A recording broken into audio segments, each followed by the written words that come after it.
And the minority leader just on Wednesday raised a big question, and it's about the input, if not the participation of fresh MPs or, first-timers in the whole process of parliamentary work.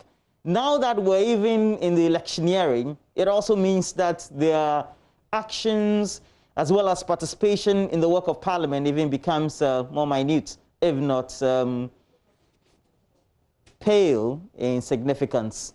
But it's all because they need to learn the rudiments of the job.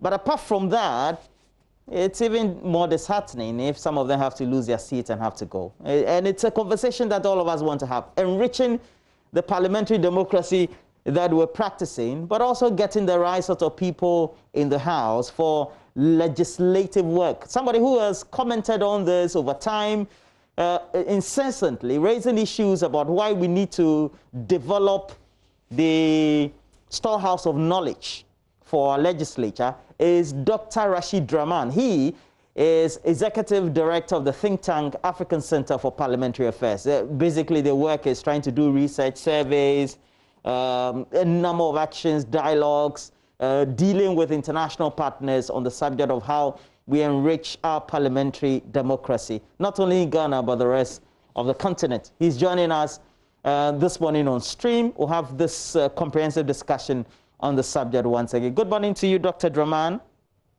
Good morning, Roland. Yeah, sir. And what the minority leader, as well as even the majority leader raised, seemed to be almost a cliche now, is that not it? But for you, it should be something that we should always should have been taken seriously, or?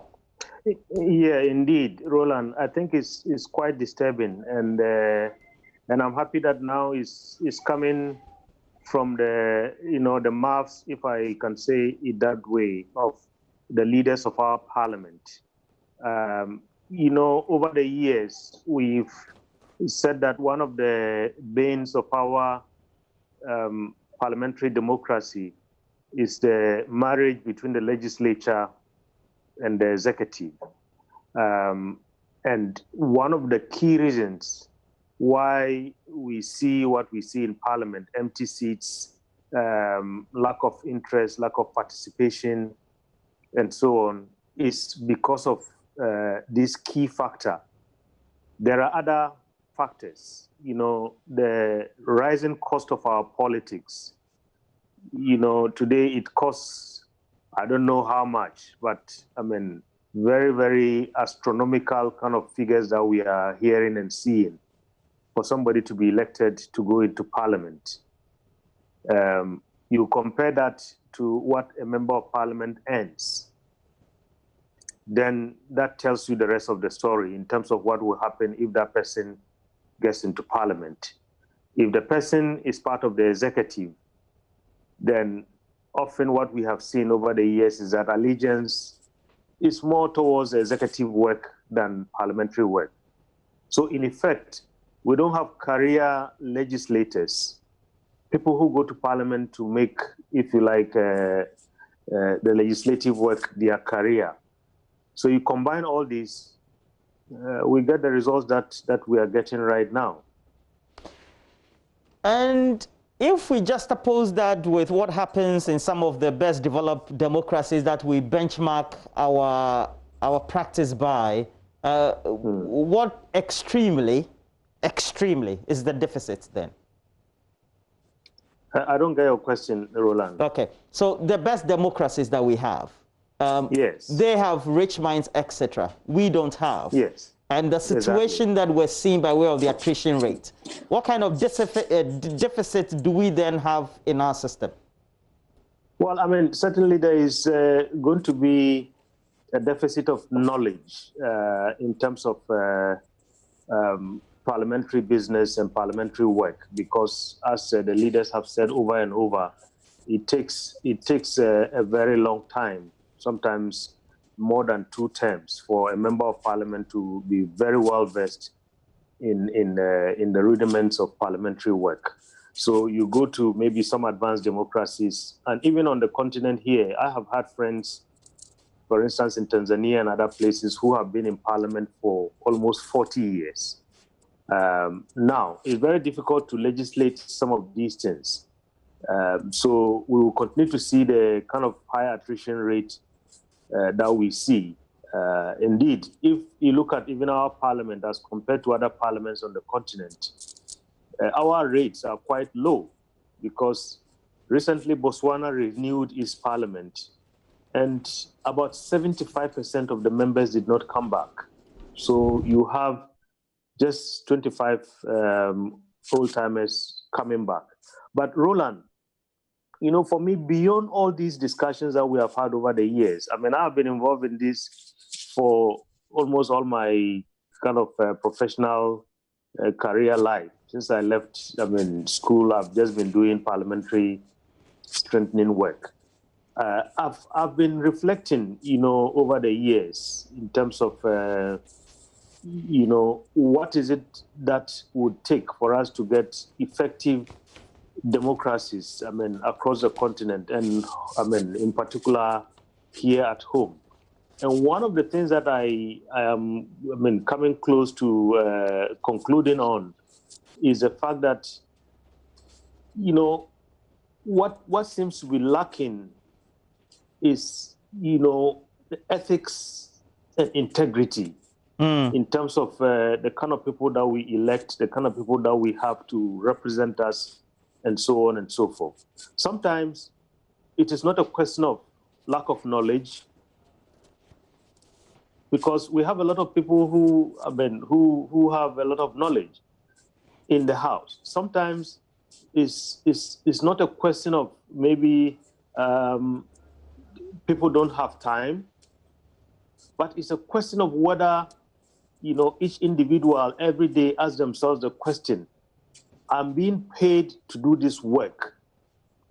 As a leader, as somebody who wants to set an example, somebody who has to be a role model for a lot of people, should I be showing up at work and doing the work that I'm being paid for? Or should I, you know, as we have heard over the last few months, sometimes the house is empty, but, you know, you see a lot of people who are marked as present. You know, all these, Roland, they raise a lot of questions about the ethics and integrity of our leaders. And I think as a country, maybe that is something that we need to really seriously focus on. Love for country, you know, love for the work that we have signed up for, and so on. Because, I mean, until we get that kind of crop of leaders, we are going to continue to see our house empty. We are going to continue to see, I mean, the minority leader says only about 10, or I can't even remember the exact number of MPs take part in the lawmaking process. Yeah. What is really going on? I mean, where are the rest? What are they doing? I mean, why is Parliament not cracking the whip to make sure that, you know, people show up and they do the work that they have signed up for, so that they give us the proper representation that we need, I mean, as citizens who voted for them. Yeah, you know, yesterday on an old work platform, kind of a reunion platform that we had, a former boss of mine, who is now, I believe, into the legal fraternity, made the statement. I thought it was just opportune or poignant in this discussion. And this is what he said. I'm quoting his post verbatim. It is a shame, 25 years into multi-party democracy, and we are still grappling with the basics, right? Yes, exactly. Exactly. I mean, I think that, and sometimes, you know, you go out there, I mean, as you said in your introductory remarks, we work with a number of parliaments across the continent. Sometimes you go out there and the kind of praises that are showered on our democracy, on our parliament and so on, you know, I mean, you begin to ask yourself the question, if all these people who are, I mean, providing, I mean, these praises and so on, I mean, show up and witness what is going on the ground in our country, I mean, I wonder if they will have a change of mind in terms of their assessment of our democracy. I mean, to be fair, we have come a long way. We have made a lot of progress, but this is not where we ought to be. And I think it is all about, going back to the issue of love for country, patriotism, integrity, and most importantly, the corruption that is too rampant in our political electioneering process. So people will have to find resources. Right now, people who are contesting for office are running helter-skelter looking for resources. Anywhere that the resources will come from, they will take it. Okay. And then beyond that, you know what happens, Roland? People will have to ask for payback. Right. As we wrap up this conversation, just 2 or 3 quick questions. Now, yes, these notable observations that many of you who make, think tanks, researchers, academics, etc., apart from saying that we're bereft of storehouse of knowledge, institutional memory, how really do they affect the core of the democracy that we have? Well, Roland, look, the idea of, democracy, parliamentary democracy, is the beauty of the varied kind of views that we have to participate in all the processes. So if you are making laws and then you have, just maybe a few MPs around the table, they represent just perhaps maybe just a very minority kind of view. So at the end of the day, you have a law that is passed. We have to live with this law for generations to come. And this law has not benefited from the kind of different shades of opinions and orientations that we should have, bearing on this law. So in effect, the citizenry is shortchanged. And if the law is bad, sometimes we have laws that we have to live with for maybe 20, 30 years before they get repealed or they get amended and so on and so forth. So that's just an example of what this kind of attitude can do to us, as a country. And can you imagine, Roland, maybe a law is passed on healthcare or on education that has not benefited from the wide kind of, representation of views that we have and the expert kind of views that should have been brought to bear on this. And our poor folks in the village would have to live with this, the consequences of whatever negative effects that such a law would have, if it's on education or on health, for many, many, many generations to come. And I think our country deserves better. Now, what would be the best advice you'd have? I know this is not the last time you're going to give this. It's not the last time you've said this, but what would be the clarion call, if that phrase is better? Well, the clarion call, Roland, is that, I think people have to be passionate about the work that they have signed up for. I watch you guys on what you do. It's not that you are the best paid in the world, but I can see a lot of passion, a lot of love for what you do.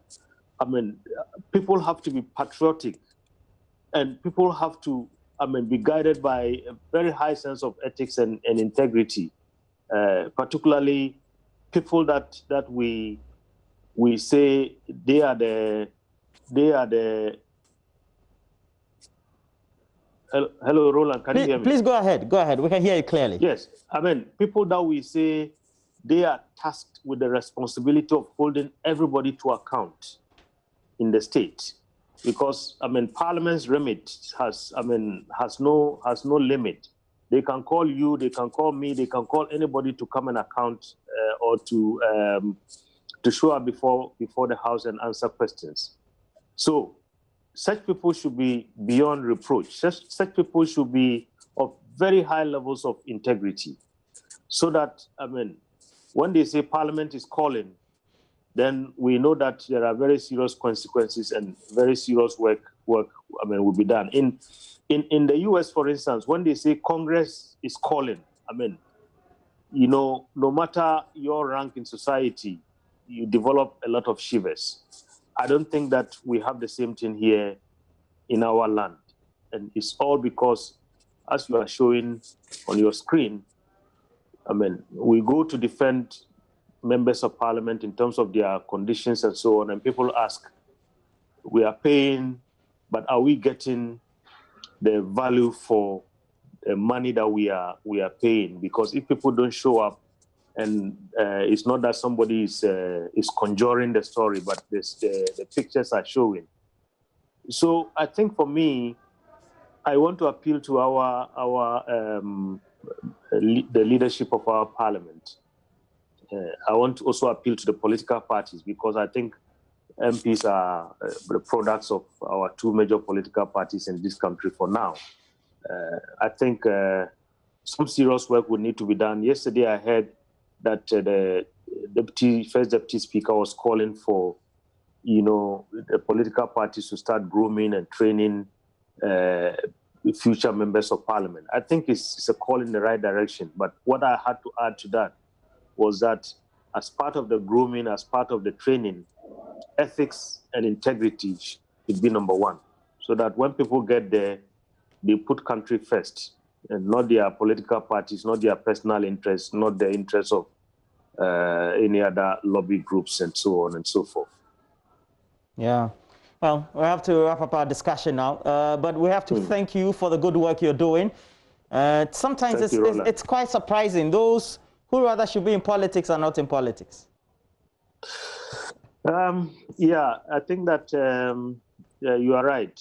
You are right. And so it's just because of what our politics has become. Because today, if I want to go into parliament, I don't have the money, and I can't be running around taking money from sources that I don't understand or I don't recognize. Eventually that comes back to haunt you. So I hope that maybe we'll get to a point where our politics is straightened up and so on, so that it's all about national service and people can all go in and contribute their quotas. Well, thank you very much. Dr. Rashid Draman, Executive Director of the African Center for Parliamentary Affairs. And we're having this discussion, we had this discussion, basically because, well, a number of members of parliament, a majority of them have not been attending their sittings. And it is because it's an electioneering or election year. We see this each year, we need to have elections. All right. But even more dramatic is the fact that even first-timers are not just up to the task of making sure they don't absent themselves for parliament. But what does it mean? Dr. Rashid Draman, Executive Director of the African Center for Parliamentary Affairs, seems to think that it is because we don't have at the core of trying to groom members the teaching of ethics and integrity. And that is what is affecting the democracy we're practicing. Well, that's why we have to take a break. When we come back, we'll bring you the latest in showbiz. Do stay with us.